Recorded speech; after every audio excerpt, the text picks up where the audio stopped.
குடியரசுத் தலைவர் அப்துல் கலாமின் புகழை போற்றுபவர்கள் பலர் இருக்க, அவர் கண்ட கனவை நனவாக்கி கடந்த 10 ஆண்டுகளில் 1 லட்சத்திற்கும் மேற்பட்ட மரக்கன்றுகளை நடவு செய்து தொடர்ந்து பராமரித்து பாதுகாத்து அவர் வித்திட்ட விதையை விருட்சமாக்கி வருகின்றனர் புதுக்கோட்டையை சேர்ந்த விதைக்கலாம் அமைப்பினர்.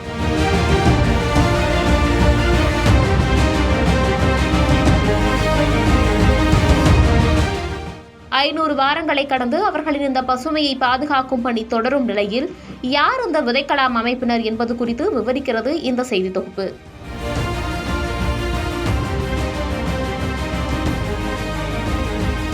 இன்றைய இளைஞர்களின் கனவு நாயகனாக மறைந்த முன்னாள் குடியரசுத் தலைவர் அப்துல் கலாம் திகழும் நிலையில் அவரை முன்னுதாரணமாக கொண்டு சமூக செயல்பாடுகளில் ஈடுபட்டு வந்த அரசு பள்ளி ஆசிரியர் மலையப்பனும் அஞ்சல் துறையில் பணியாற்றும் பாலாஜி என்பவரும் இணைந்து கடந்த 2015ஆம் ஆண்டு அப்துல் கலாம் இறந்த நாளில் தொடங்கிய அமைப்புதான் விதைக்கலாம். அப்துல் கலாம் கண்ட கனவை நினைவாக்க வேண்டும் என்ற உன்னத நோக்கோடு உருவாக்கப்பட்ட இந்த அமைப்பில் இளைஞர்கள், அரசு ஊழியர்கள், வழக்கறிஞர்கள், தன்னார்வலர்கள், சமூக செயற்பாட்டாளர்கள் என 300க்கும் மேற்பட்டவர்கள் உள்ளனர்.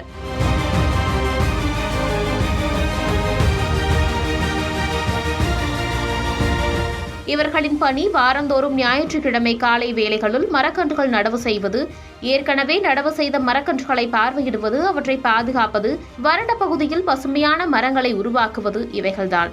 இந்த 10 ஆண்டுகளில் புதுக்கோட்டை உள்ளிட்ட டெல்டா மாவட்டங்களிலும் சென்னை உள்ளிட்ட இடங்களிலும் 1 லட்சத்திற்கும் மேற்பட்ட மரக்கன்றுகளை நடவு செய்து சத்தமில்லாமல் சாதனை படைத்துள்ளனர் விதைக்கலாம் அமைப்பைச் சேர்ந்தவர்கள்.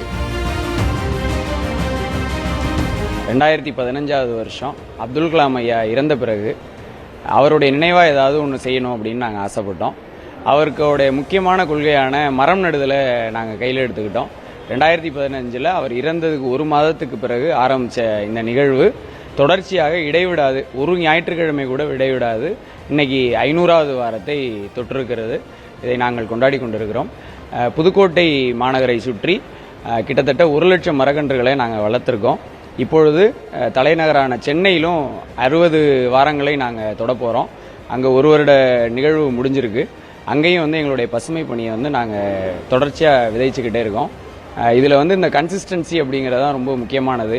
அதாவது எந்த இதுவுமே எதிர்பார்க்காது, எல்லாரும் ஒன்றிணைந்து அரசு ஊழியர்கள், ஆசிரியர்கள், தனியார் ஊழியர்கள், மத்திய அரசு ஊழியர்கள், வழக்கறிஞர்கள், தொழிலதிபர்கள் அப்படின்னு ஒரு பெரிய கூட்டு முயற்சியாக இந்த நிகழ்ச்சியை நாங்கள் தொடர்ச்சியாக செஞ்சுக்கிட்டே இருக்கோம். 10 ஆண்டுகளுக்கு முன்பு இவர்கள் வைத்த மரக்கன்றுகள் தற்போது மரங்களாக வளர்ந்து இவர்களின் உழைப்புக்கான சான்றாகவும் திகழ்கிறது.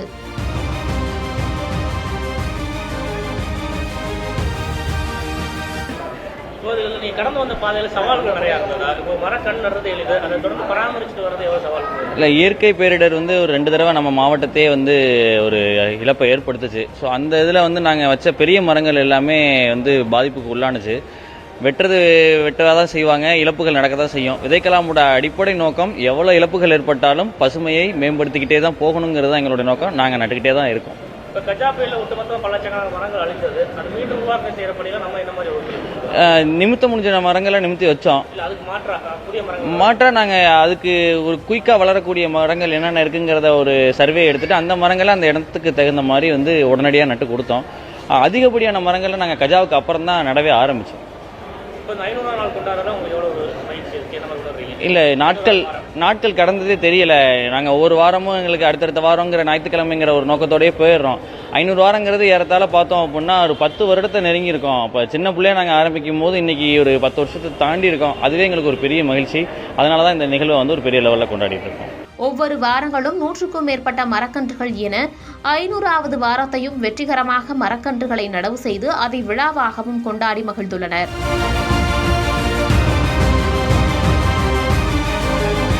முதல்ல 5 மரங்கள் வாரந்தோறும் நடலாம் என்றுதான் ஆரம்பித்த அமைப்பு இது. மலையப்பன், பாலாஜி என்ற 2 இளைஞர்கள் உருவாக்கிய விதைக்கலாம் அமைப்பு. மெதுவாக அதில் இளைஞர்கள் இவ்வளவு தூரம் செயல்படும் பொழுது நாம் துணை நிற்கணும் என்று பெண்களும் இதில் கலந்து கொள்ள துவங்கினோம். இளைஞர்களும் வந்தார்கள், குழந்தைகளும் வந்தார்கள். அந்த குழந்தைகள் மூலமாக ஒவ்வொரு மரமும் நடும் பொழுது வருங்கால சந்ததிகளுக்கு நாம் ஒரு நல்ல விஷயத்தை செய்கிறோம் என்ற ஒரு மன திருப்தி வருகிறது. அந்த மன திருப்திக்காக தான் இத்தனை நல்ல உள்ளங்களும் புதுகையை பசுமை சோலையாக ஆக்கி கொண்டிருக்கிறார்கள். கஜா புயல் பெரும் பாதிப்பை சந்திச்சோம். அதுக்கு பின்னாடி மரங்கள் எவ்வளவு நடுவோம்? நடுறது மட்டும் இல்லாம அது தொடர்ந்து பராமரிக்கிறதுல எவ்வளவு சவால் இருக்கு? நிச்சயமாக மரங்களை பராமரிக்கிறதுல மிகப்பெரிய சவால் இருக்கிறதா. ஏனென்றால் ஒரு நாள் செய்யலாம், 2 நாள் செய்யலாம், தொடர்ந்து ஒரு 500 வாரங்கள் அதை பராமரிக்க வேண்டும் என்கும்போது கொஞ்சம் சவாலான செயல்தான். ஆனால் நல்ல உள்ளங்களுடைய ஒத்துழைப்பு இருக்கிறதுனால இந்த மரங்கள் எல்லாம் பாதுகாப்போடு வளர்றதுக்கு சாத்தியமாகிறது. மரங்கள் நட வேண்டும் அவசியம் பொதுமக்களுக்கு விழிப்புணர்வு இப்ப இருக்கா? மரங்களை எதுக்காக நடணும் அப்படிங்கிற விழிப்புணர்வு புரிதல் மக்களுக்கு இருக்கா? மக்களுக்கு மரங்களை நட வேண்டும், மரங்கள் வேண்டும்னு நினைக்கிறாங்க.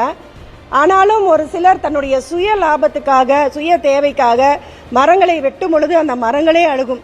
என்னுடைய சுவாசம் தானே நீ சுவாசிக்கிறாய் என்று மரங்களே அழும்.